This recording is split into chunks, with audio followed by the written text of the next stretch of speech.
전 세계 주요 종교 분포에 대한 통계를 보면 특정 교파와 상관없이 예수님에 대한 믿음을 가지고 있는 사람들, 그리스 정교회나 러시아 정교회를 포함해서 어쨌든 예수 그리스도에 대한 믿음을 가지고 있는 사람들이 전 세계 인구의 30%가 된다고 합니다. 이슬람이 생각보다 많습니다. 시아파와 수니파가 합쳐서 22%가 됩니다. 불교는 그렇게 많은 것 같지는 않습니다. 6%가 됩니다. 그런데 민족 종교, 한 민족이 믿는 민족 종교로서는 힌두교가 단연 으뜸인데 전 세계 인구의 13%나 된다고 합니다. 그것은 인도의 인구가 많기 때문에 그렇습니다.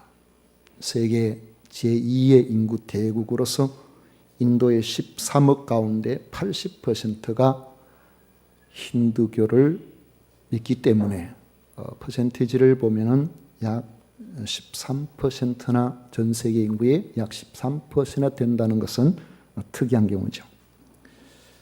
지금 예수님에 대한 신앙을 가진 사람이 전 세계에 30%가 되지만은 그 시작을 보면 예수님께서 땅 위의 모든 씨보다 작은 겨자씨 한 알과 같다고 말씀하신 것처럼 참으로 복음이 전해질 때에 그 상황은 미미합니다.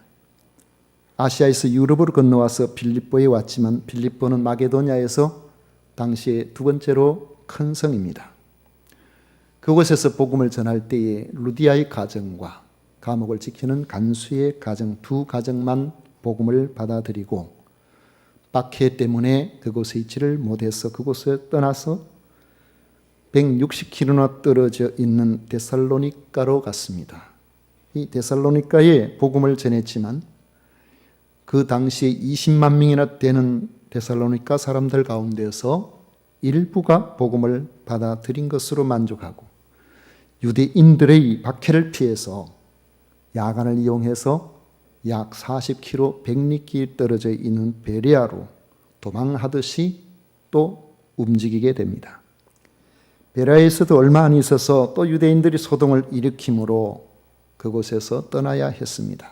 이래가지고야 어떻게 복음이 제대로 전해질까 이런 의심이 들 정도입니다.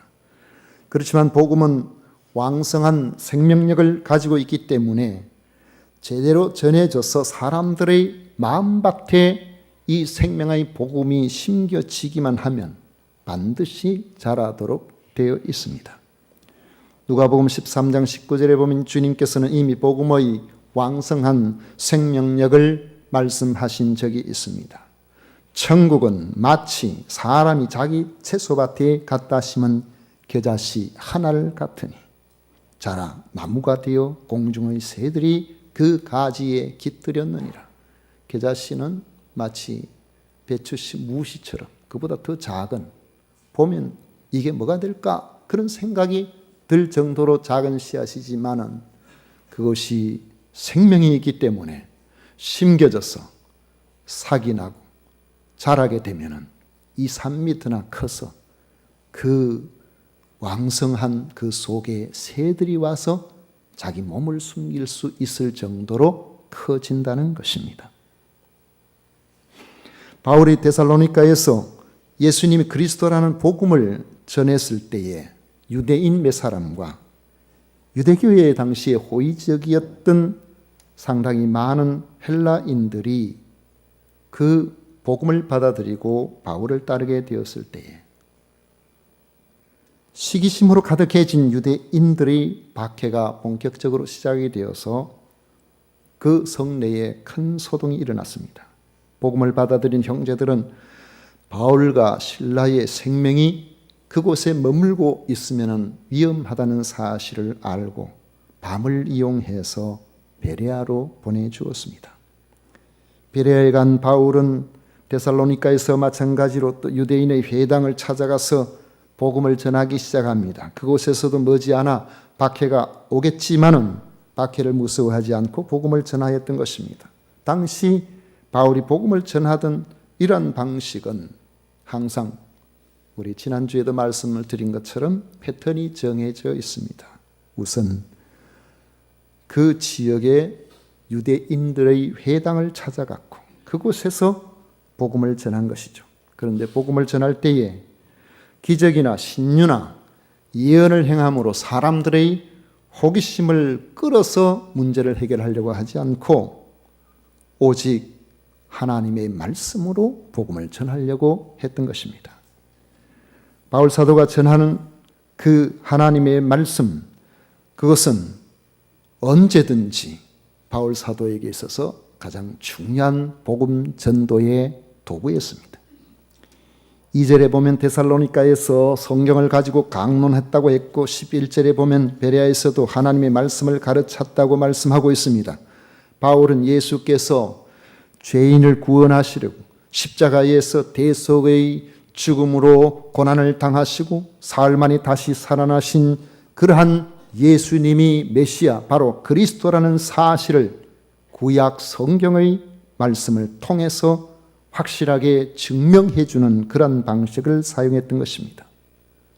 사실 말씀을 통해서 복음을 전하는 것은 바울만 그렇게 한 것이 아닙니다. 다른 사도들 역시 말씀을 제쳐두고 다른 것을 앞세운 적이 없습니다. 사도행전 6장 2절에 보면 12사도가 모든 제자를 불러 이르되 우리가 하나님의 말씀을 제쳐놓고 접대를 일삼는 것이 마땅하지 아니하니라고 했습니다. 봉사도 좋고 구제도 좋습니다. 다른 선한 일들도 좋지만은 12사도는 하나님의 말씀 전하는 것을 최우선하겠다고 한 것입니다. 특히 베드로 사도는 우리는 오로지 기도하는 일과 말씀 사역에 힘쓰리라고 사도행전 6장 4절에서 말씀하고 있습니다.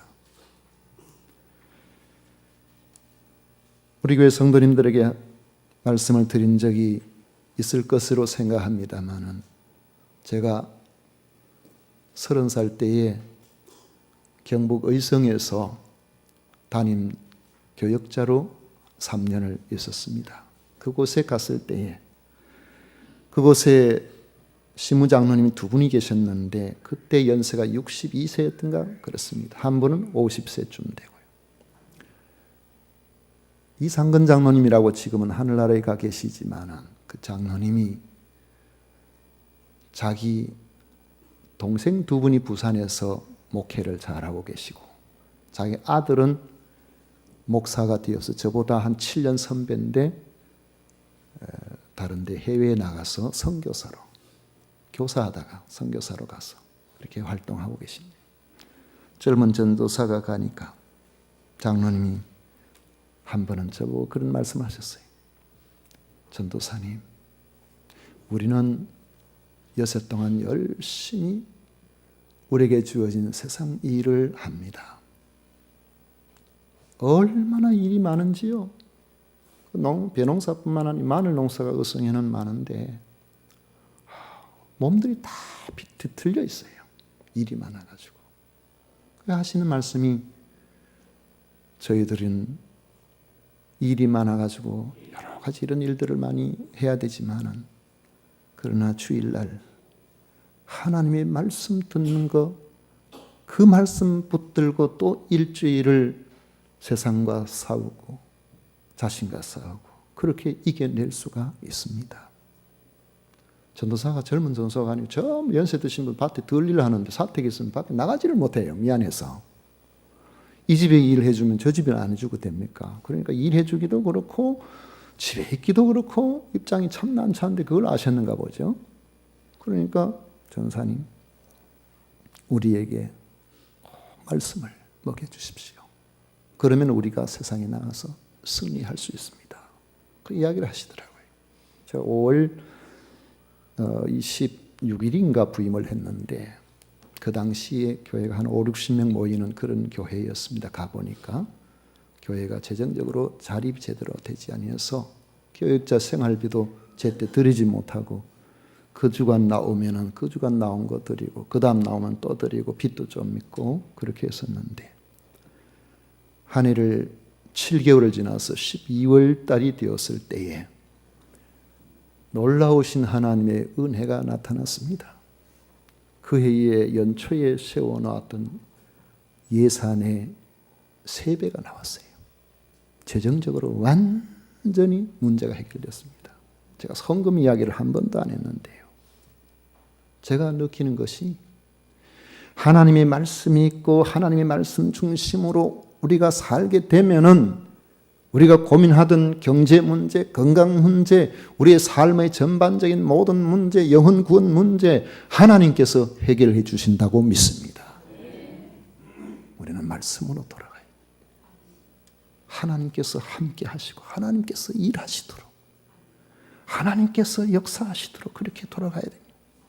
그 베드로 사도는 우리는 오로지 기도하는 일과 말씀 사역에 힘쓰리라고 그렇게 말하고 있는 거죠. 최근 미국 교회에 부흥하는 교회와 쇠퇴하는 교회를 분석한 자료를 본 적이 있는데 부흥하는 교회는 성도들이 말씀에 관심이 많은 교회였습니다. 복음의 역사는 성령으로 말미암아 왕성하게 되어 있는데 성령께서는 말씀이 제대로 선포되고 말씀이 제대로 받아들여지는 그곳에 왕성하게 역사하십니다. 그러므로 교회는 말씀과 그 말씀을 붙들고 성령께 의지하는 기도보다 다른 것을 앞세우면 오래가지 못합니다. 쇠퇴의 길을 걷게 됩니다. 우리는 죽으나 사나 말씀을 붙들고 살아야 영적으로 건강하게 되는 은혜의 삶을 살아갈 수가 있습니다. 요즘만큼 건강에 관심이 많은 시대가 있겠습니까? 최근에 어떤 자료를 보니까 미국에선가 생쥐 실험을 했는데 어떤 특수한 뭔가를 제가 전문 지식이 없으니까 거기에 대해서 잘 모르겠습니다. 뭔가를 주입을 해서 세포의 생장력을 활성화시키니까 수명이 30%가 늘어났더랍니다. 앞으로 그것이 한 10년 정도 지나고 나면은 사람에게도 그것이 가능하지 아니할까 그런 전망을 하더라고요. 여러분 돌아가시지 마세요. 어쩌든지 안 돌아가시는 방법 딱 한 가지 있습니다. 어쩌든지 숨을 쉬어야 됩니다. 우리 건강에 관심이 많잖아요. 진주의 어떤 장로님은 항상 주머니에 비타민 C를 많이 넣고 다니세요. 그래가지고 무슨 회의나 무슨 일이 있어서 같이 식사를 하면은 식사 후에는 꼭 거기 모인 목사님, 장로님들 위해 가지고 비타민 C를 떼가지고 드세요. 다 이렇게 나눠요. 그거 이제 잡수면은 항산화라든가 어쨌든 몸에 좋다고 그렇게 열심히 비타민 C를 돌리시는데 자기 건강뿐만 아니라 다른 분들의 건강까지도 챙기시는 모습이 거기 있는 분들이 그걸 잡수든지 잡수지 않든지 간에 마음을 흐뭇하게 그렇게 해줍니다. 내 건강만 챙기지 말고 자기 남편 건강, 아내 건강 좀 챙기세요. 자기 건강만 위해서 무슨 영양제 그냥 입에 털어놓으면요 자기 부인의 남편이 볼 때 세상에 그렇게 보기가 싫대요, 그게. 그래서 저는 영양제 잘 안 먹습니다. 집사람이 먹으라 하면은 못 이기는 척하고 그렇게 먹죠. 밉상될까 싶어가지고. 아무리 좋은 영양제도 과용하면은 다른 병을 유발할 수 있습니다. 1987년도에 서울에 세광교회라고 그 교회에서 교육전도사를 하고 있었는데 여름에 중고등부 학생 수련회 할 때 있었던 일입니다. 그 중고등부 학생들은 이 새벽에 일어나는 아직 습관이 잘 안 돼 있잖아요. 수련을 하면은 새벽에 일어나서 새벽 큐티도 하고 이제 그렇게 하는데 아이들한테 그걸 시켜놓으니까 전부 조별로 했기 때문에 조별로 잘 일어나서 빠진 아이들이 없고 하면 점수를 더 주고 이제 이런 식으로 일을 진행을 하는데 힘이 들어도 서로 깨우고 이래가지고 다들 참여를 하는데 한쪽에 보니까 조가 막 끙끙거려요. 왜 그러냐? 한 아이가 잠에서 일어나지를 못해가지고. 그러니까 그 조의 모든 아이들이 그 아이 일으킨다고 잡당겨가지고 이렇게 해서 새벽에 앉혀놨는데 앉은 자세, 그 자세 그대로 마치 쌀자루 앉히는 것처럼 푹 주무시고 있어요. 조금 조는 게 아니고 그냥 자고 있는 거예요. 왜 그러냐 그러니까 몸이 너무 이렇게 비대해가지고 자기 몸을 어떻게 할 수가 없는 거예요. 어떻게 해서 그렇게 된 일이에요? 그 부모님이, 그 집사님이, 그 엄마 되는 집사님이 이야기를 하시더라고요. 그 부모님들이 한약재를 취급을 오래 하셨는데 아이 건강을 위해서 좋은 약재를 좀 많이 먹여보려고 어릴 때부터 녹용 먹이고 무슨 좋은 약을 자꾸 먹였대요. 그러나니까 그만 막 몸이 막 이렇게 불어가지고 그래서 좋다고 먹인 것이 오히려 아이의 건강을 위협하게 되었다고 그런 이야기를 하시더라고요. 아무리 좋은 것도 과하게 되면은 그것이 몸의 건강을 해치는 수가 있습니다. 정말 좋은 것은 뭐죠? 밥이 보약. 그래서 밥만 잡순다는 것이 아니고 오해의 소지가 있으니까 한번 따라하겠습니다. 몇 끼 삼시 식사가 보약이다. 너무 길어가지고 못 따라하겠죠. 하루 3끼 식사를 잘하면 특별한 영양소 섭취를 안 해도 건강하게 살 수 있다는 뜻이겠죠. 우리 그리스도인들은 항상 건강을 잘 살펴야 됩니다. 음식이 부실해서 영양 결핍증에 걸려서도 안 되고 별식을 너무 즐겨서 특정 영양 과다 증세에 걸려도 건강에 문제가 발생합니다. 마찬가지로 자기의 영혼 건강을 잘 살펴야 됩니다. 성경을 멀리하거나 예배를 드문드문 참석하게 되면 그 영적 건강에 적신호가 찾아옵니다. 이렇게 되면 영적 면역력이 떨어져 버리기 때문에 사탄이 살짝 넣어주는 세균 감염이나 바이러스의 침투를 이기지 못해서 비슬거리고 시험이라는 독감에 걸리게 되는 것입니다. 어떤 이들은 별식을 너무 좋아해서 뭘 맛있는 것이 없는가 온갖 세미나에 찾아다니다가 이단의 가르침에 빠져들어가 버리는 경우도 있습니다. 영적 건강을 원하는 그리스도인들은 모이기를 힘써야 하고 예배 시간을 빼먹지 말아야 합니다. 그래야 하나님의 말씀의 영양소를 골고루 섭취할 수 있고 꾸준히 섭취해서 건강할 수가 있습니다. 왜 사도들이 이렇게 하나님의 말씀을 강하게 강조하겠습니까? 디모데후서 3장 15절 이하에 보면 또 어려서부터 성경을 알았나니 성경은 능히 너로 하여금 그리스도 예수 안에 있는 믿음으로 말미암아 구원에 이르는 지혜가 있게 하느니라. 모든 성경은 하나님의 감동으로 된 것으로 했어요. 모든 성경은 하나님의 감동으로 된 것으로 교훈과 책망과 바르게 함과 의로 교육하기에 유익하니 이는 하나님의 사람으로 온전하게 하며 모든 선한 일을 행할 능력을 갖추게 하려 함이라. 성경은 하나님의 감동으로 된 것이기 때문에 구원에 이르는 지혜가 있게 하고 우리가 살아가는 이 삶의 전인격적인 그리스도인으로 살아가게 만들어주는 것입니다. 하나님의 말씀을 사모하시면 지혜로운 사람이 됩니다. 하나님의 말씀 안에 푹 젖어 있으면 하나님께서 우리의 삶에 어떻게 살아가야 될 것인지 그것을 잘 안내해 주십니다. 주의 말씀은 내 발의 등이요 내 길의 빛이다 그랬어요.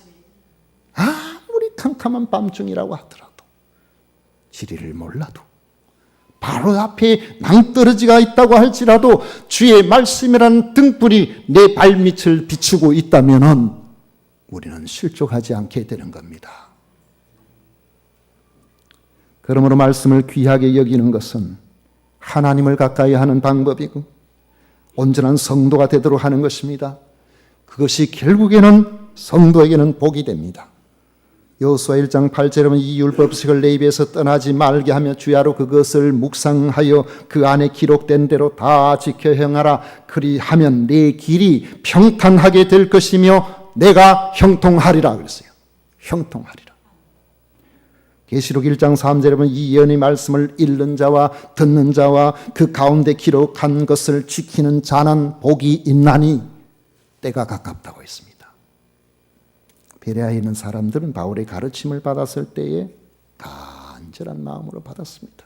그런데 그냥 믿습니다 하는 것이 아니라 이제 믿음 안에서 기틀이 잡혀 있는 사람은 그냥 믿습니다 해야 됩니다.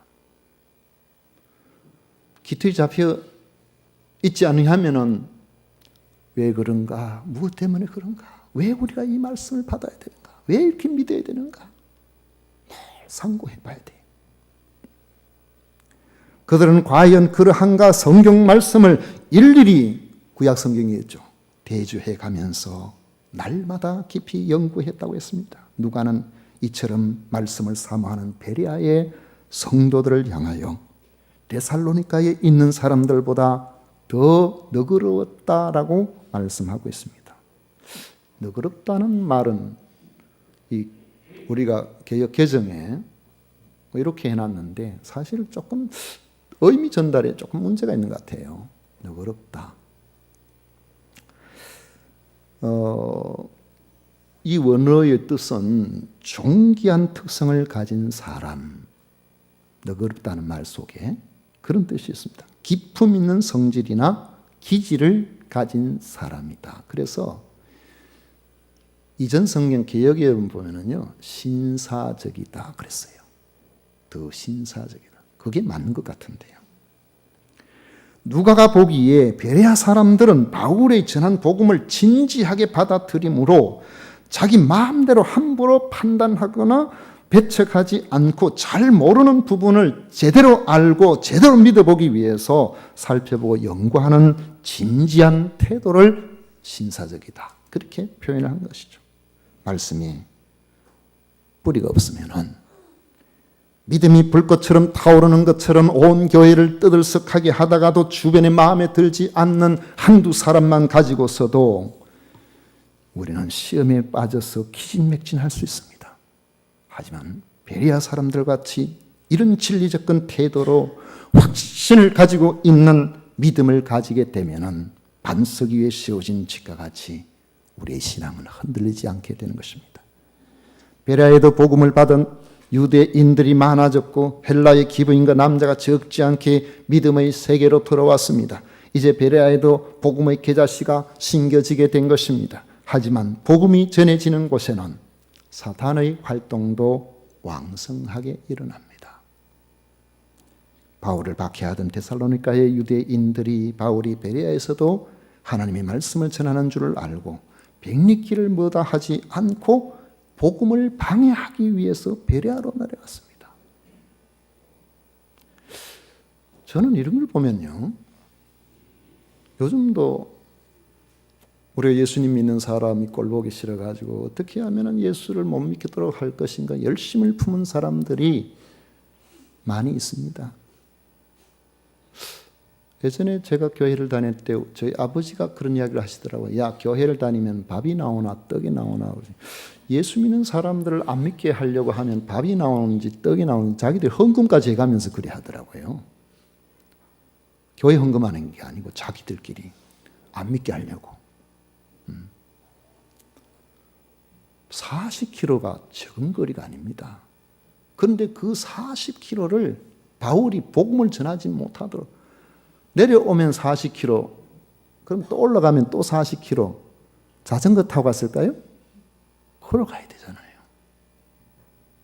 만만한 거리가 아니에요. 제가 금산에서 진양호까지 강변 따라서 걸어가 보니까 갈 때는 갔는데 올 때는 도저히 걸어오는 게 안 되겠더라고요. 한 16km? 16km쯤 되는 거예요. 왕복 32km. 아, 이건 안 되겠다 싶어요. 올 때는 버스 타고 왔습니다. 박해자들이 사단의 역사가 일어나면 그들의 열심은 우리보다 더합니다. 생명 내놓고 자기들도 박해를 위해서 막 따라다닙니다. 바울 사도가 그들을 보면서 이야, 저 모습이 낯설지 않다. 아마 그렇게 생각했을 거예요.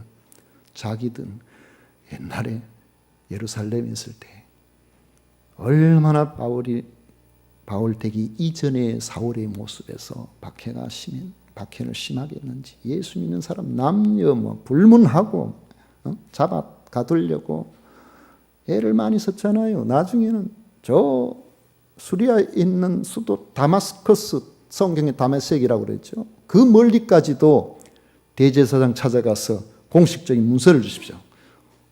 그곳에서 예수 믿는 사람 내가 박멸하고 와야 되겠다고. 그렇게 할 정도로 열심히 있었던 그런 모습이니까, 아이고 심은 대로 거둔다고 하냐.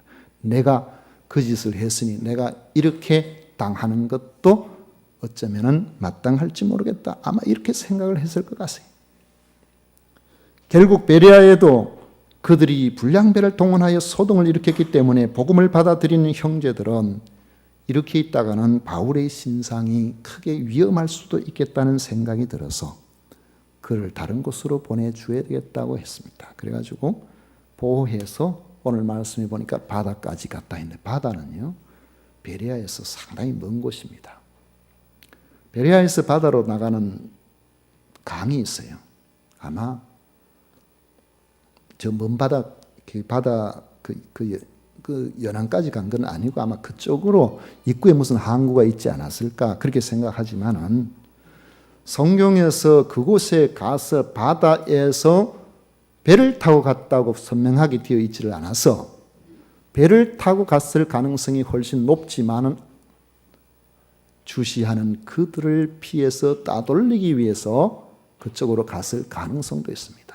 어쨌든 배를 타고 간다고 하더라도 그곳에서 바울 혼자 보낸 것이 아니라 그들이 함께 동참해서 바울을 보호해 가지고 그곳에서 무려 320km나 떨어져 있는 아텐, 우리가 잘 아는 아텐이라는 그곳까지 직접 안전하게 보내주었습니다. 그들은 이미 예수 그리스도 안에서 하나라는 사실을 마음속에 깊이 가지고 있었죠.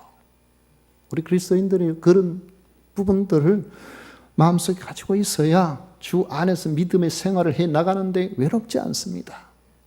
근본적으로 우리가 예수 그리스도 안에서 한 몸이거든요. 한 지체입니다. 예전에는 길을 가다가 버스를 타고 가다가 저 시골을 가보면요, 예배당만 보이면 눈물이 걸썽걸썽해졌어요. 저기도 예수님 믿는 사람이 있구나. 저기도 나와 같은 신앙을 가진 사람이 있구나.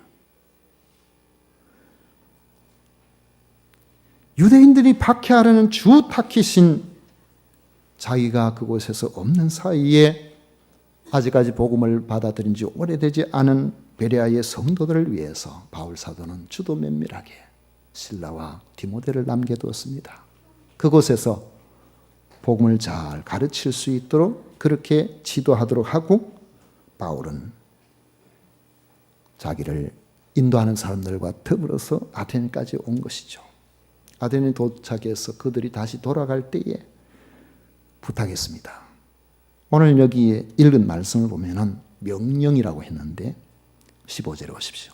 바울을 인도하는 사람들이 그를 데리고 아덴까지 이르러 그에게서 실라와 디모데를 자기에게로 속히 오게 하라는 명령을 받고 떠나니라 했습니다. 아테네에서 바울이 실라와 디모데를 기다리고 있었던 것이죠. 말씀을 맺도록 하겠습니다. 성도 여러분, 우리의 가장 중요한 무기는 하나님의 말씀입니다. 하나님의 말씀을 사모할 때 우리는 영이 살아납니다. 말씀을 사모할 때 성령의 역사가 일어납니다. 기적과 신유를 체험하면 흥분과 기쁨이 생기지만 그것은 오래가지 못합니다. 말씀을 붙들지 아니하고 열심히 다른 것을 해보십시오. 오래가지 않아서 시험이 걸려버려요. 어떻게 해서든지 간에 말씀을 붙들고 살아가려고 힘쓰고 있어요. 믿음은 기적을 체험하고 신유를 경험하는 데서 오는 것이 아닙니다. 믿음은 간절한 기도의 응답으로 성장하는 것도 아닙니다. 믿음은 오직 말씀을 들으면 그곳에서 오는 겁니다. 그러므로 우리는 하나님의 말씀으로 돌아가야 됩니다. 고상한 영적 성품을 소유한 베레아 사람들처럼 하나님의 말씀을 사모해야 됩니다.